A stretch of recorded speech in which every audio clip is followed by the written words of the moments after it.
Good evening. I'm Smitha Nair. This is your weekly fix. Thenmozhi Soundararajan, a Dalit civil rights activist and founder of Equality Labs, was to address a Google News diversity, equity, and inclusion DEI talk on caste for Dalit History Month. Google cancelled that talk after some employees claimed their own lives were, quote, at risk because of the discussion. It was the Cisco caste discrimination lawsuit of 2020 that's widely credited with forcing caste discrimination in American tech companies populated with South Asians out of the shadows. Right after that case came to light, 30 Dalit women software engineers put out a statement on their experience on how caste works in the Silicon Valley. I'm going to read from that statement now. Many of us have the burden of proving ourselves to our male peers while also facing multiple casteist assumptions that we're not competent developers. We're always having to dodge difficult caste locator questions about where we're from, what religion we practice, whom we're married to, questions designed to place us into the caste hierarchy against our will.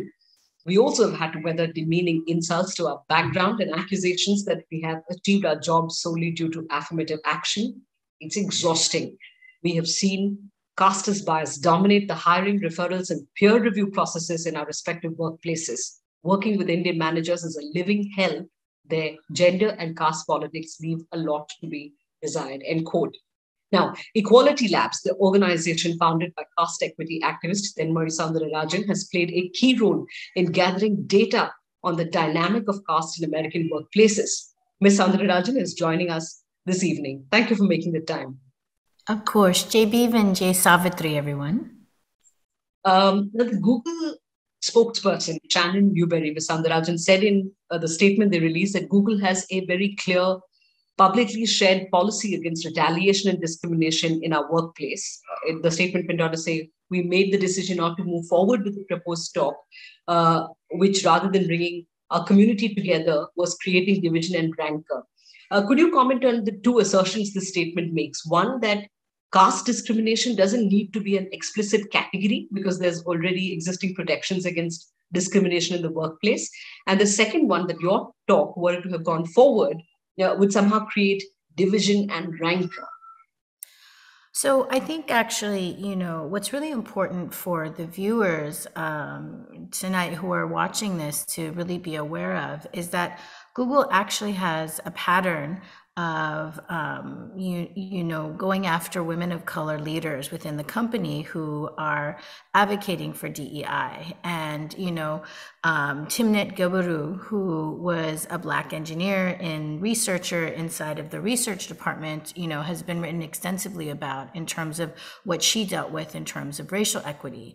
So it's not a surprise that Google fell behind also on the issue of caste, because the reality is that whatever they are saying in terms of their PR, a talk does not cause division and rancor. The workforce is already divided by caste. And that's why through their civil rights obligations, they actually must address this issue.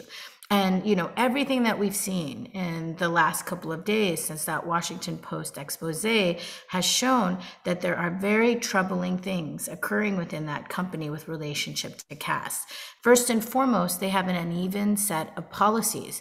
So even though they are a multinational corporation, even though their CEO is a Tamil Brahmin, so he can't say he doesn't have experience or know what caste is, the situation is that if you are in India, you experience and you work for Google, caste is a protected category, but nowhere else in its global policies is caste located. And imagine the illogical process of that. So let's say you're an H-1B or L-1 hire from the India office and you go to Mountain View or you go to London and you have an Indian manager and you experience casteism. All of a sudden, even though you're working for the same company, you don't have the same protections. By its own, compliance issues, there's something wrong there. But also, I think what was very troubling for me was the fact that this was a talk that I was supposed to give at Google News. Google News is responsible for fair and balanced coverage on issues and ensuring neutrality of coverage. If the senior management in Google News cannot discern disinformation, what kind of conditions are they creating on the platforms for its users? Because, again, I think that, what's very profound in terms of thinking about the kinds of competence that are related to caste equity that's required is not only do you have to know that caste exists, you have to name it in your policies, but you have to know who should be at the table with relationship to caste equity. And in the United States, if you're talking about issues of racism or anti-Blackness, you talk to Black employees, you talk to Black civil rights organizations. But in this context, Google just did everything wrong and did not even think about who should be at the table for caste equity. They actually listen to a group that has leaders and people who are actively stopping caste equity. So could you imagine going to the Klan in order to talk about issues of race? But that's exactly what they did here. But because you have to keep in mind the Hindu ERG, and ERG stands for Employee Resource Group, it is a self-elected group that doesn't actually contain all of the Hindu employees in the company, just a certain few. And I also think that is the opposite of caste equity one religion? Absolutely not, because there is caste in every religion. In my own background, I was raised both Hindu, I was raised Christian, and now I've chosen to be Buddhist, and I have seen casteist practices in all of those faiths across South Asia. So actually, the opposite of caste equity is caste bigotry. And when you're creating a listening model, a listening process for this issue, it's very important that if you're going to do that route of faith, that you talk to employees of every South Asian religious community about what their position is related to caste, or you do an even more lawful process, which is you just talk to caste oppressed people. And what we're looking for is, are there documented, either anecdotal or in quantitative, experiences of caste discrimination in the company? And just from what my experience was as a contractor working with Google, I'm without, any sort of reservation, confident that there are, because, I had a senior manager tell me that caste was not a protected category in the company. And that's in complete non-alignment with the civil rights bodies in California, who understand caste to be, and caste oppressed people to be, protected classes of people under existing categories of discrimination. So if someone is asserting that at that senior level, there is already an incoherence of policy, which means a great deal of danger for caste oppressed people within the company. Would it be possible for you to explain to Indian viewers what a protected category means in the American context? When you say you are advocating for caste to be a protected category, in real terms, what does it mean for oppressed class employees and workers? Absolutely. So being a protected category in the United States is different than in India, because, like, for example, if you're an SC or SC, scheduled caste or scheduled tribe, it's not only looking towards, how you might be regarded with relationship to prevention of atrocity acts, but really significantly, it's looking at reservation. Do you have accommodations related to policies to help uplift your community in government and educational settings? That's why that SC certificate is so valuable, right?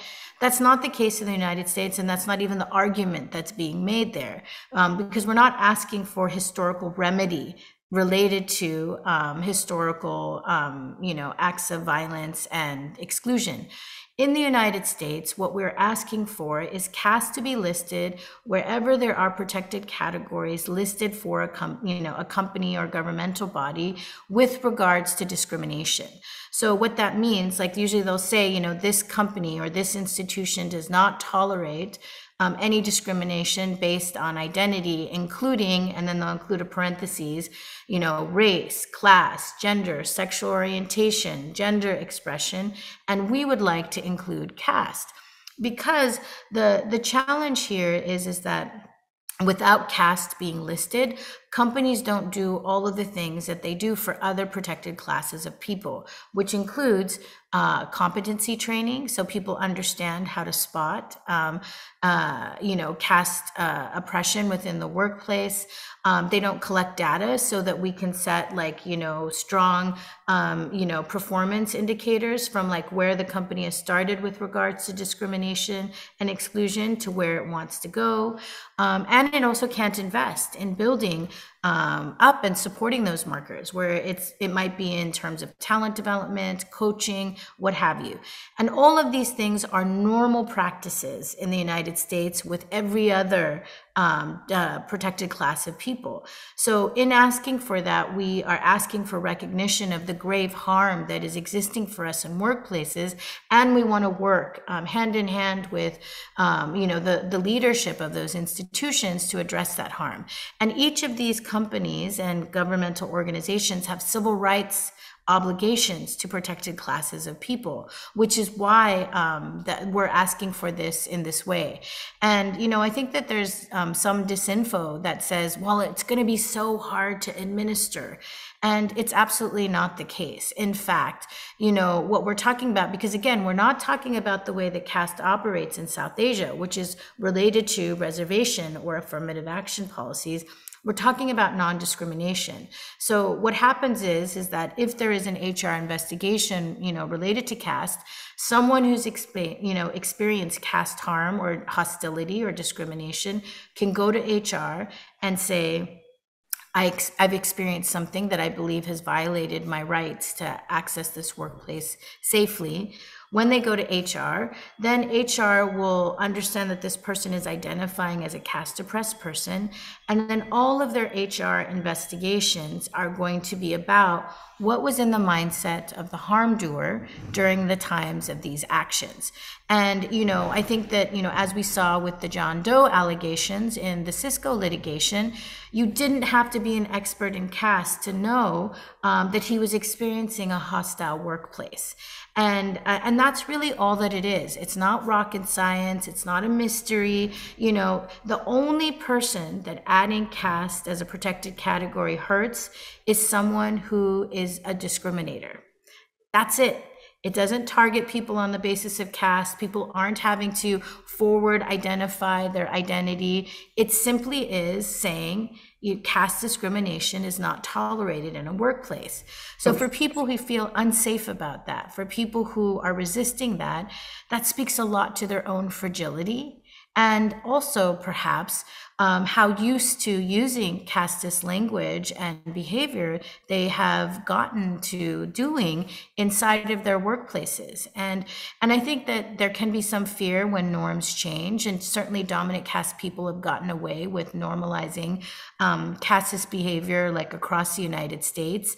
And I would say that this is a moment for them to slow down, and think about the fact that their nervous systems are so unsettled at the prospect of equity that they say that their lives are in danger.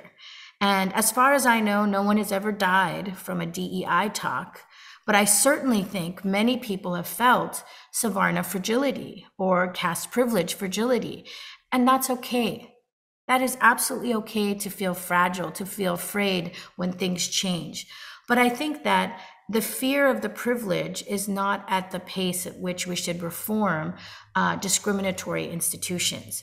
We need to move at the pace of the discriminated in order to fulfill human rights and civil rights obligations. And so I think that, this is a big part of why I hope that what comes out of this moment is healing and possibility, that we reckon with this wound that is caste, that has traumatized us all, and pick a different way, one that centers empathetic witness, one that gives deep empathy to the pain and anxiety and fear that it brings up in all of our bodies, but for the caste privilege to walk through the door of their discomfort and leave behind the illusion of privilege and regain their humanity with the rest of us. And that's a very different approach than I think the those who want to rest in bigotry, because for them they cannot get out of their trauma hells that they've created, that somehow their nervous systems have tracked. Being in an equitable position with a Dalit person makes them afraid for their lives. Imagine the social conditioning, the mental training that goes into someone to feel afraid of their brother and sister identity. That's the chaos that they're in right now. And I have empathy for them. And I also hope will join us in this conversation to healing from caste and putting aside the bigotry and opening themselves up to mindfulness practice and courageous conversations so that we can really get to this place of caste equity together. Right. What I also found interesting is that you have spoken at Google before. I mean, I listened to it's up online. I saw the talk. In fact, Google called it. The talk is called "Intersectional Implications of Caste in Tech." I really don't know what the fuss was about. Therefore, now, there's a particular slide in your presentation: why caste is an urgent issue for tech. Can you sort of talk us through that? Yes, I mean, I think that one of the issues that I see around the issues of why this is so urgent is that tech is everywhere. And also, it's bad business practices, to be casteist, because biased companies create biased products. And everyone is in this race to capture the Indian market because it is the second largest market in the world. And, there is this term people may have heard of called the next billion users. And that really represents the future of the internet, is everyone that gets onto the internet now, right? And the majority of those users for South Asia are caste oppressed peoples. Because of social exclusion, our people are the last to get onto the internet. And if you want to be able to get to those communities, you need to have programmers and UX designers and people who know and can speak and design for those communities. You're not going to get that talent if they're coming into casteist discriminatory institutions. That's why this is such a fundamentally important thing to do. This isn't, just like, hey, I have a moral reason to do the right thing. It's actually your bottom line that's affected when you're a discriminatory institution. That's why there's a really big opportunity here for Sundar to use this moment, and instead of leaning back and being afraid of Dalit people, I think this is a great moment for him to step up to the table and hold hands with the Dalit community and address this demon of caste once and for all. Because again, he does not have an excuse of saying he doesn't know. Not only is he a Tamil Brahmin, he's from Tamil Nadu in Madurai, one of the most casteist cities in the country. So when you talk to human rights activists from, People's Watch or Evidence, there are heartbreaking stories of Dalits that have faced social exclusion, outright caste violence. Like for me personally, I was so shocked when I met so many activists and human rights defenders there, how many of them had scars from where they had been cut with knives from dominant caste people for simple assertions like walking the street, defending an atrocity survivor. The casual atrocity and how common it is for people to be hacked to death with knives, that's all Madurai. That's all Madurai. That's, I think, why in my body and in my heart, I just felt so, struck by the fact that he was someone who talks a lot about his humble beginnings in India, and then goes to the United States and tells this like narrative of how he bootstrapped himself up from poverty, and succeeded to become one of the top CEOs in the Valley. But who actually bootstrapped him in India? Who actually gave him the ground start? Whose bodies, whose minds and spirits were exploited to give Brahmins that leg up in terms of their immigration? Moreover, once, you have Tambrams and other dominant caste people that come to come to the United States, they themselves are massive beneficiaries of affirmative action because of the incredible struggles that Black and other civil rights leaders led. We not only had a desegregation of immigration policies that allowed for significant immigration from our part of the world in South Asia, but also many of these companies chose to hire Indians and other South Asians as part of their own internal affirmative action policies.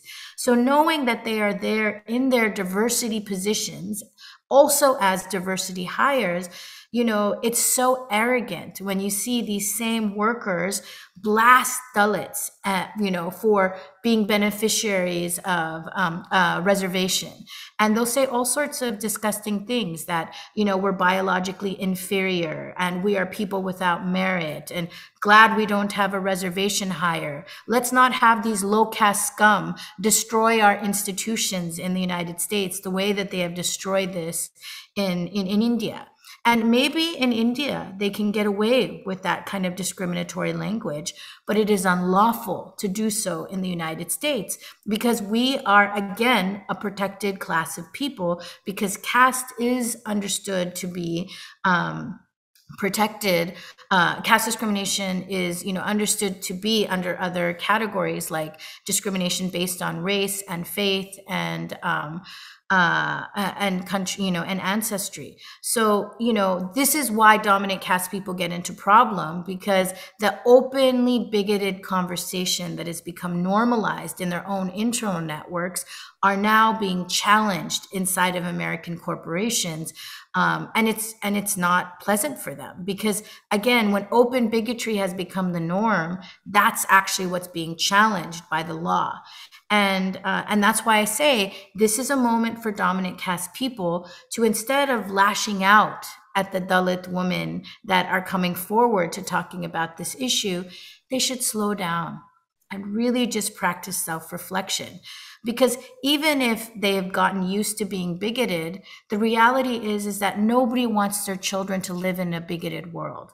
Nobody wants their children to live in a world where slurs are totally acceptable and people can be discriminated against in a hostile workplace. Every single thing that they inflict in the name of caste discriminatory behavior will eventually harm them and their children. And so this is a time to choose differently and, be conscious, be aware, and join the wonderful intercaste, interfaith, multiracial movement for caste equity, and model a different way to behave in terms of caste. Okay. Ms. Soundarajan, I just want to tell our viewers about what your advocacy has led to. In January this year, the California State University added caste to its anti-discrimination policy.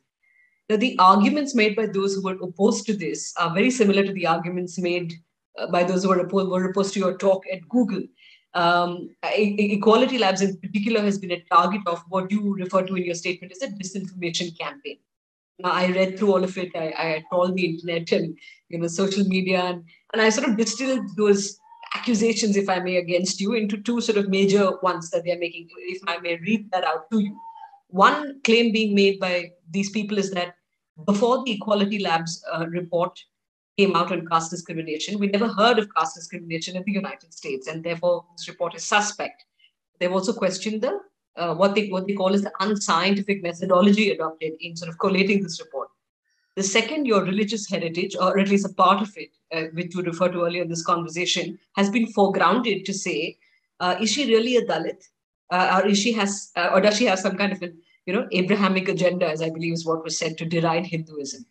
Could you address these? Right from the bat, I just want to say this is disinformation, this is bigotry, and it's unfortunate that groups that masquerade as civil rights organizations feel that because they're on losing terrain related to caste equity, that their remaining tactic is to target and be discriminatory towards a Dalit civil rights organization. And unlike Google, the majority of American institutions are not swayed by their disinformation tactics. In fact, they often lose their case because of the violence of their tactics. But right off the bat, in terms of, speaking around my religious background, that itself is such a deep casteism. You know, one of the things I think that is so profound about Dalits is that we are survivors of religious abuse. You know, in many ways, whatever religious tradition we are in, there are aspects of deep exclusion and discrimination and harassment, whether it's in, you know, for Dalit Christians that have segregated pews, segregated you know, cemeteries, and, you know, a blocking of the rise of, you know, Dalit leaders within different denominations of the church, to discrimination, you know, within Muslim and Sikh communities. I mean, the whole reason we have you know, the Rabadasiya faith is because there is discrimination within Sikh communities. And of course, you know, discrimination within the Hindu community. So as survivors of religious abuse, you know, part of our healing requires us to be able to have the same rights and access to religious freedom to choose our faiths. And people should not get in the way of our divine relationship to God in whatever form that might be. And when you see bigots do that, when you see bigots isolate my identity, put my identity into air quotes, that is the act of bigotry. And I'm not intimidated by it. I just think it makes them look like fools. It makes them look like the discriminatory organizations and individuals that they are. Because I am perfectly at peace with my Creator. I have received so much love and support from many interfaith leaders and organizations, because they see caste not just as a moral issue, but they see it as a spiritual crisis, because you cannot have, you know, an unfettered access to the divine if a significant group of people are facing dehumanizing conditions. So I'm not ashamed of my background. They are the ones who should be ashamed because of their bigotry and vileness in terms of trying to intimidate me by trying to make me feel ashamed from any of my religious traditions. And to be clear, I was born Hindu and I was born Christian, like many, many Dalit families who have mixed religious traditions. And, so what, you know, me being a Christian or a Hindu or a Buddhist, which is what my identity is now, has no relevance on me being able to be an advocate as a Dalit human rights defender. It does, however, raise very troubling concerns for the bigoted, because they are claiming to be actors of civil rights while they're discriminating against me on the basis of religion and caste. And they are making my case and my organization's case to all of the institutions that they spew this content about, because it just looks so abusive and discriminatory, because it is. And in the United States, it is against the law to discriminate on the basis of religion. So when people go around saying, oh, she's a Dalit and a Christian, maybe that kind of thuggish behavior you can get away with in India, because religious discrimination has become so normalized, but in the United States, it's not. And so, you know, I don't give it any sort of credence whatsoever. Now, on the topic about whether or not our methodology was unscientific, again, this is massive levels of disinformation. We worked with scholars like Professor Cornel West, as well as other scholars who kind of reviewed our methodology. And, you know, given the level of carcerality and discrimination and fear within our community, we actually, you know, created an amazing landmark data set that really speaks to the experiences of caste oppressed people in the United States. Now, we don't feel like it should be the only data set. And in fact, I think there are now many studies that are in the works right now to document caste. But, you know, I do want to paint a picture about how challenging it was to conduct this survey at the time that we did. You know, we actually approached many organizations, both religious and cultural, to participate in the survey. And many people hung up on us. They would curse us out when we talk, we'd call them. They also would, try to prank the survey or prank us, calling us back and then, leaving filthy messages. When we would openly table, and we tabled in multiple religious institutions as well as, different bedroom communities across the diaspora, people, and in front of markets, religious places, you name it, people would try to be abusive to us there. So imagine being a researcher and having to endure violence just to be able to conduct a community-wide survey. That is how much open bigotry exists in the United States. There was even an organization that went into deep existential crisis about this issue because they said, oh my God, Thenmozhi, if we do this, we could divide our community. Meanwhile, while management in that org is saying that, the Dalits in that org are coming to us and say, Thenmozhi, whatever you do, see if you can get this survey in there, because there's a lot of casteism and people want to speak out, but they're afraid to speak out because of these dynamics. So we presented to the board what we were hearing, and because we were approaching them from a place of ethical engagement, they conducted the survey, and lo and behold, there was casteism from their institution. So I stand by our survey's methods, and many of these critiques are actually bad faith. They're bad faith arguments coming from people whose agenda is not like, creating research that can speak to our whole community. These are people who are trying to defame and attack, our research, because it is data that is transforming institutions. So if they take us out of the equation, they think that the stories of discrimination are going to go away. But, Dalit Americans are a beast that have awakened, and they are not going to sit down and take discrimination lying down any further. So whether it's our data set or other data that's coming, the reality is they're not going to be able to put the genie of caste back in the bottle. The conversation is broken. The taboo has been, is now out, has been broken, and now we're working towards healing. And, and you have to keep in mind, these are bad faith organizations that repeatedly attack Dalit people, repeatedly attack, caste equity and civil rights. And, and they do trainings that say Equality Labs falsified data, Equality Labs refuted by the Carnegie Foundation report. Yeah. And, I think the Carnegie Foundation report is hilarious because that report actually shows that there's caste discrimination also in the United States. But, they refer to this one footnote where they say Equality Labs use snowball sampling. So it can't be definitive in its, in terms of, whether there's caste in the diaspora.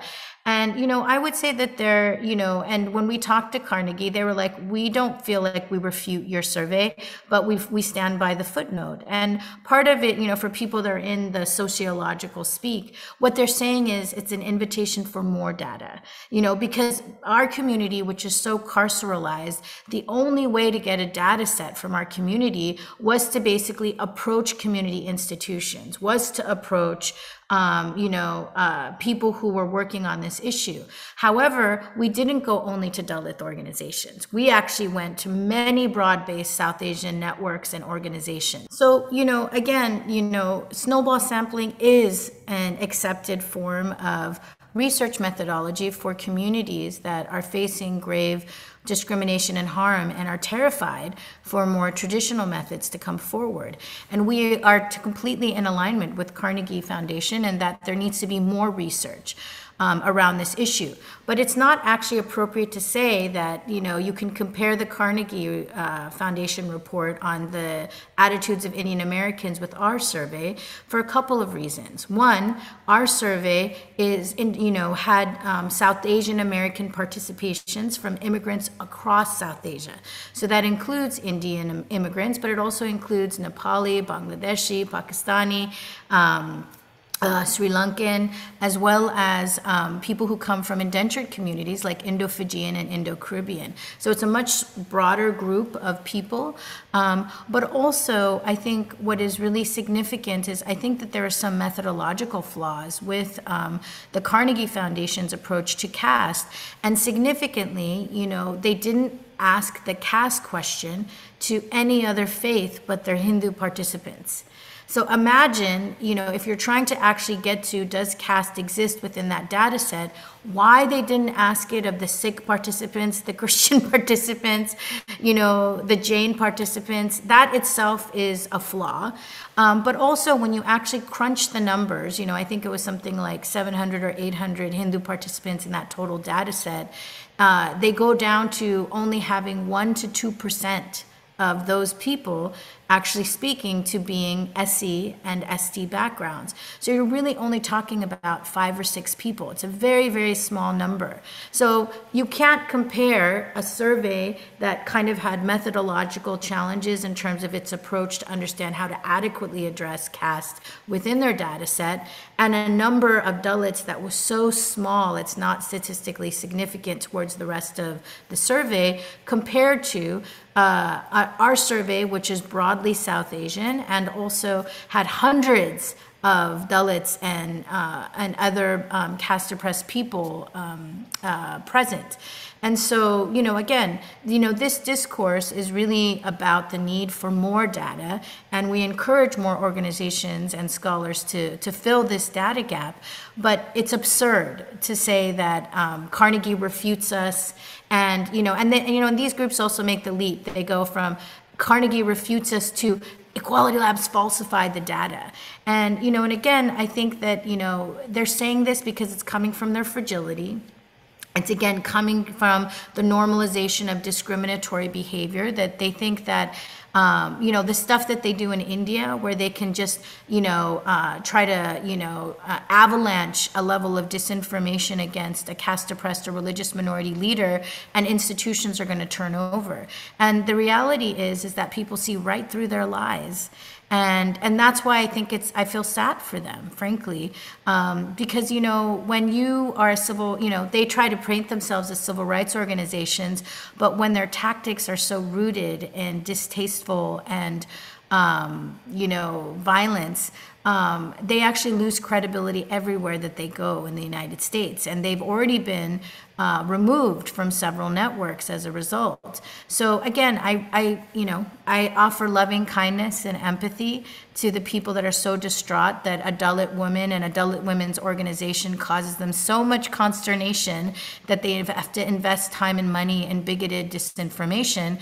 But I would recommend that that money and time could be better suited towards therapy and meditation that could help them be more comfortable with equity, because then, they could join the rest of the South Asian community in healing from caste. But that's their choice, and again, their discomfort with equity is not the pace at which we are going to observe the path towards civil rights. We must go at the pace of caste oppressed people, and we want our freedom now. This conversation has been an education for me. Thenmozhi Soundararajan, I thank you. I thank you for your time and for the work that you're doing. Oh, thank you so much. And such a pleasure to be here. And Jai Bhim and Jai Savitri, everyone.